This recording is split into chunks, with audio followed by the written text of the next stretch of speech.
My old video on Nvidia automatic tuning seems to be out of date because it's no longer in their Alt-Z overlay menu. It used to be under a performance setting over there. And so let's talk about what's changed. So at some point, Nvidia released the Nvidia App and moved the performance tuning, the automatic overclocking, into the Nvidia App. They're slowly seeming to move all of their features like control panel and everything into the Nvidia App. Anyway, so currently you go to the Nvidia App, which you may or may not have installed since it is not a requirement at this point. But anyway, you do need the Nvidia app to access this feature. You go to System, and under System, there's a number of tabs up here, and you go to the Performance tab.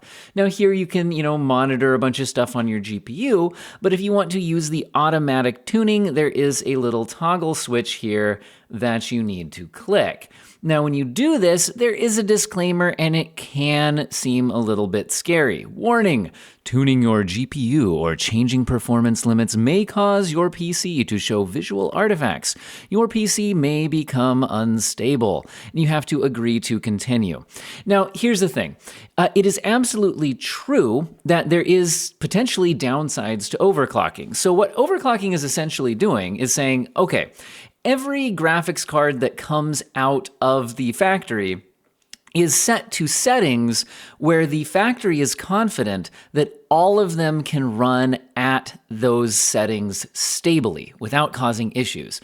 But the thing about computer chips is the silicon wafers that they're produced out of, sometimes some come out a little bit better than others. This is called the silicon lottery.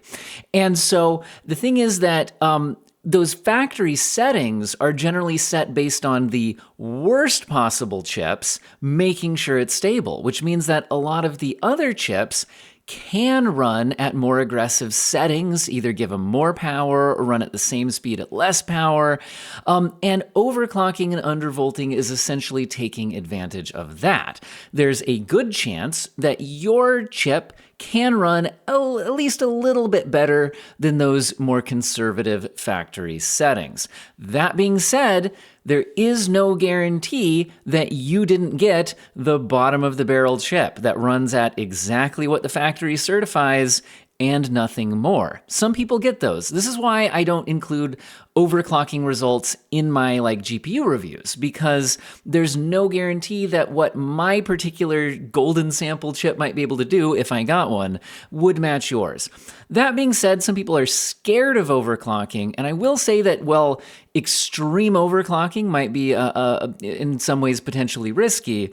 I think the level of overclocking that they're allowing you to do within the NVIDIA app is fairly conservative, to the point where, yes, potentially there could be some stability issues, but I think it's not likely.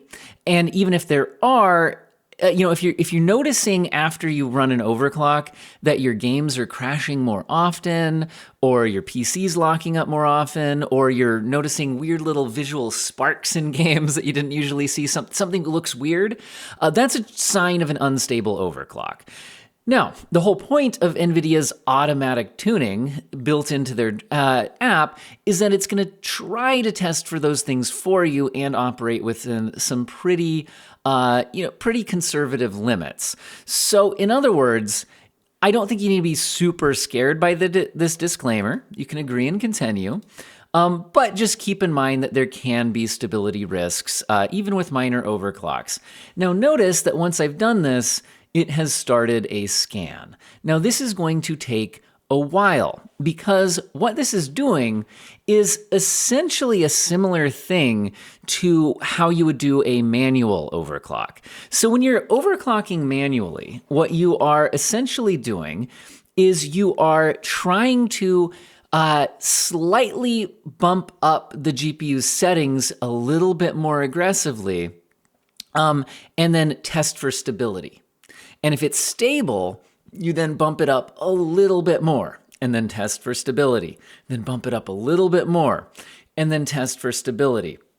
And as I've monitored these scans, that seems to be what this is doing. It is just slightly bumping up the settings and then testing for stability.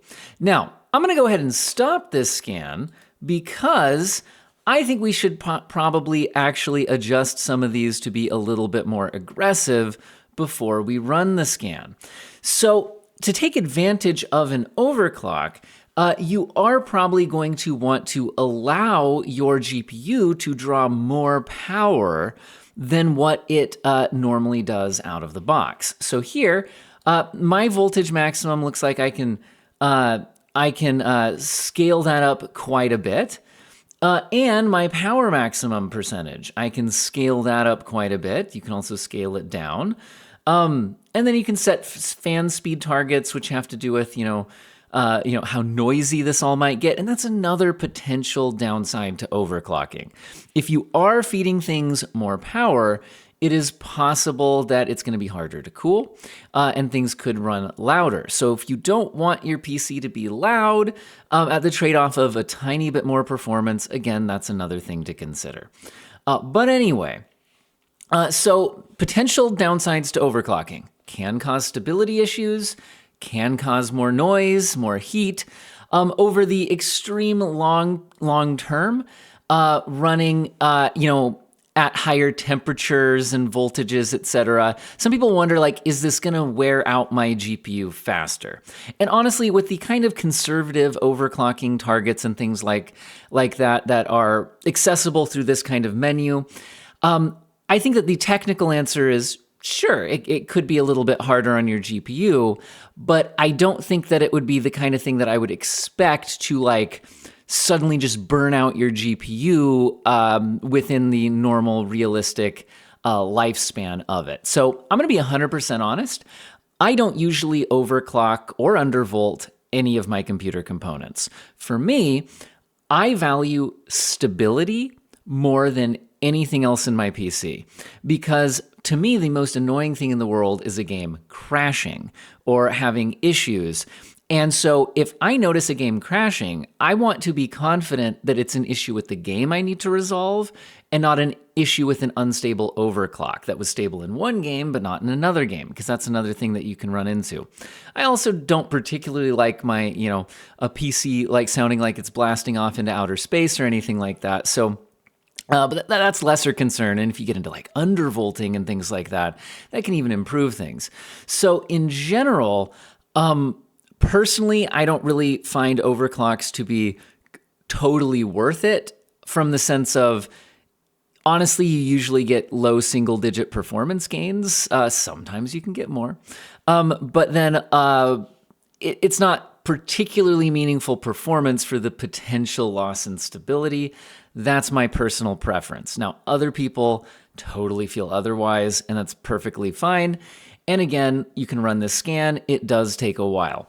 What I would recommend doing is running a game that you have that has a built-in benchmark feature, games like Cyberpunk, etc., where you can get a performance number before you've run the overclock, and then run that same benchmark again after it's completed the overclock, and look at how many frames per second you gained. And is it measurable? Do you care? Is it enough to care? And I think make your decision off of that. How much did your performance increase? And, if everything seems stable, you're probably good to go. Honestly, my experience using this, which I have done off camera on a number of hardware configurations, is that I gain a couple FPS on benchmark runs. It's nothing dramatic, but it is something. So in one sense, it's really nice to have a click this button, potentially get free performance button on the PC. And from another perspective, it's not so much performance that I particularly notice it. And like I said, now if I have a game crash, am I going to wonder, was it my overclock? Now, I'm not having a lot of game crashing issues, so not too big of a deal. So you could fall either way on this. My overall thoughts are, it's good to have this button. It's potentially a mostly free performance button, and there's nothing to be too worried about. That's pretty much it, guys. All right, let me know what you guys think, maybe what your results were in the comments section, and I hope you have an excellent day.